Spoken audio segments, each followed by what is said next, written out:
Assalamualaikum warahmatullahi wabarakatuh. Pada hari ini saya berkesempatan berbincang-bincang dengan Ibu Dr. Lita. Salam sehat, dokter. Ya, salam sehat, Pak. Kebetulan saya berada di Omai Opa Waterpark Kendal, Kabupaten Kendal. Bu Dokter, boleh dikenalkan juga kepada pemirsa Indonesia, karena ini nanti yang akan kita perbincangkan itu tentang kesehatan saat puasa ya. Baik. Silahkan Bu Dokter. Ya, nama saya Dr. Lita. Saya berdinas di Rumah Sakit Permata Medika Semarang sebagai dokter umum. Di Semarang ya, bukan Kendal ya? Di Semarang, Pak. Di Semarang ya. Bu Dokter, yang akan ada beberapa nih yang akan saya tanyakan tentang Bu Dokter, biar pemirsa Indonesia betul-betul mengenal tentang kesehatan ya Bu Dokter. Apa sih yang terjadi saat kita makan, kemudian apa perbedaan dengan saat kita berpuasa? Ya, jadi pada saat kita makan, nutrisi yang masuk ke dalam tubuh kita berupa karbohidrat, protein, dan lemak itu diolah dalam tubuh sehingga menghasilkan energi. Dan saat setiap kita makan, terutama makanan manis, maka kadar gula dalam darah akan meningkat. Hal ini akan memicu organ kita yang bernama pankreas di dalam perut ya, untuk menghasilkan hormon insulin yang berfungsi untuk menyimpan gula menjadi glikogen ke dalam hati dan otot.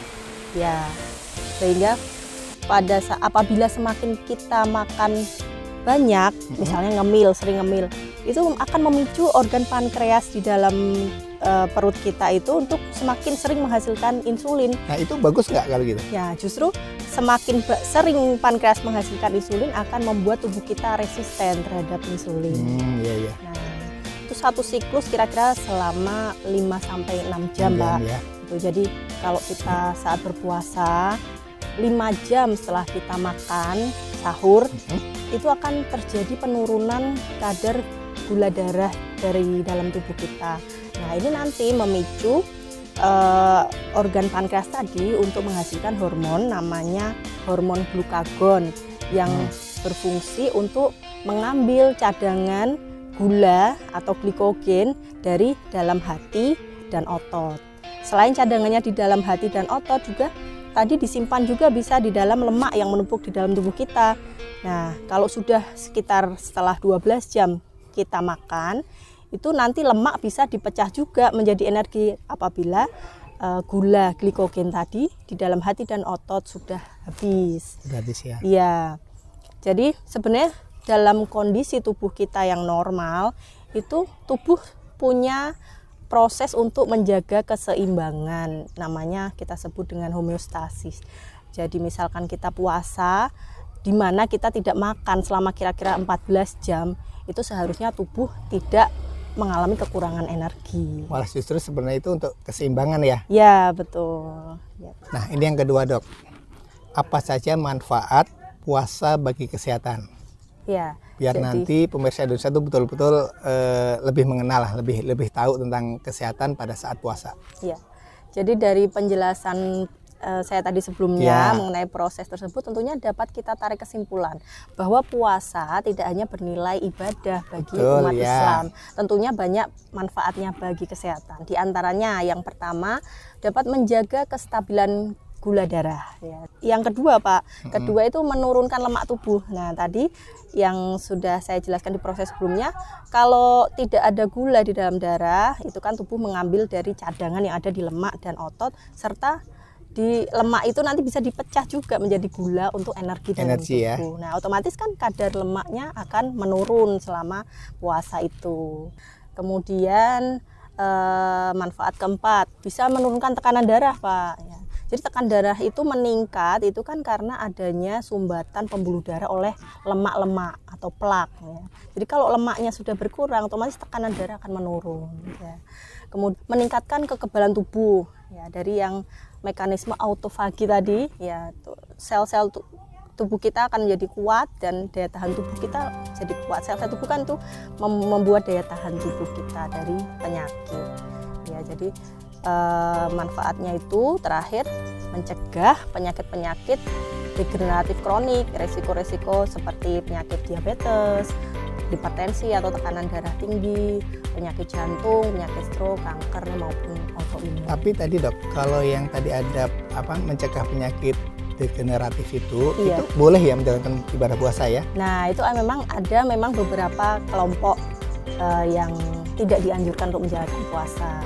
Misalnya penyakit degeneratif kronis, misalnya yang diabetes ya Pak, itu diabetes itu perlu dicek dulu dari hasil laboratorium kadar HbA1c-nya. Nanti kalau hasilnya 7 atau di atas 7 itu memang tidak disarankan untuk berpuasa. Namun kalau di bawah itu masih bisa berpuasa dengan cara menggeser obatnya, dikonsultasikan oleh dokternya. Jadi memang manfaat puasa itu sebenarnya banyak sekali ya dok ya. Di samping itu tadi menurunkan gula darah, terus kolesterol juga, terus terutama berat badan ya. Berat badan pasti akan mengikuti semuanya ya. Terus kemudian gini dok, yang ketiga, bagaimana berpuasa yang baik dan benar agar kita itu mendapatkan manfaat? Ya, untuk puasa yang baik dan benar kita harus yang pertama itu syaratnya tubuhnya fit dulu. Ada beberapa kelompok yang tidak terlalu dianjurkan untuk berpuasa. Nah, itu contohnya lansia, anak-anak yang sedang masa pertumbuhan, ibu hamil, ibu menyusui. Itu kan juga dalam Islam boleh membayar fidyah. Atau penyakit-penyakit yang degeneratif kronik tadi seperti diabetes, tapi itu pun juga untuk apabila HbA1c-nya masih di bawah 7 itu masih bisa menjalankan puasa. Misalnya untuk penyakit gagal ginjal itu pun kan ada stadium 1 sampai 5. Nanti stadium 3 ke atas itu yang tidak boleh. Berarti yang 1-2 bisa ya? 1-2 masih bisa berpuasa dengan konsultasikan juga tadi dok, kalau tadi kan umpama nih udah stadium 1 atau 2, dengan adanya puasa berarti kemungkinan juga malah lebih sehat nantinya ya? Iya.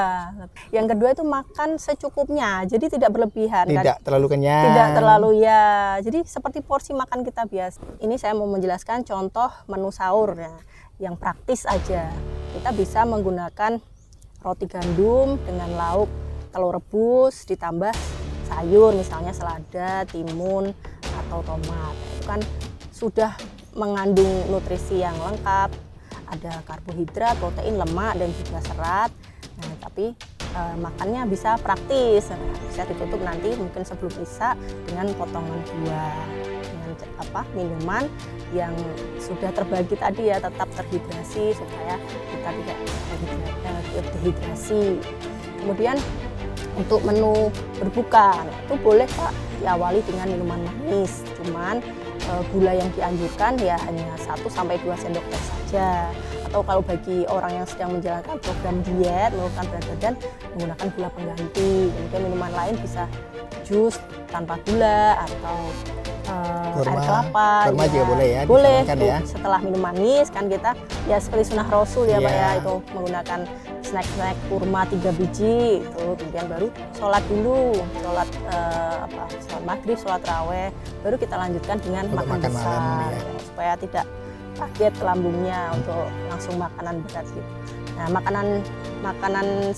makanan beratnya itu ya menunya bisa nasi, ya, harus dilengkapi dengan lauk berupa protein. Nah, berarti protein hewani, tahu, tempe atau ayam, ikan. Kemudian kalau bisa dihindari goreng-gorengan justru ya. Kemudian ya tetap beraktivitas, tetap berolahraga. Nah, tadi dokter bilang olahraga ya.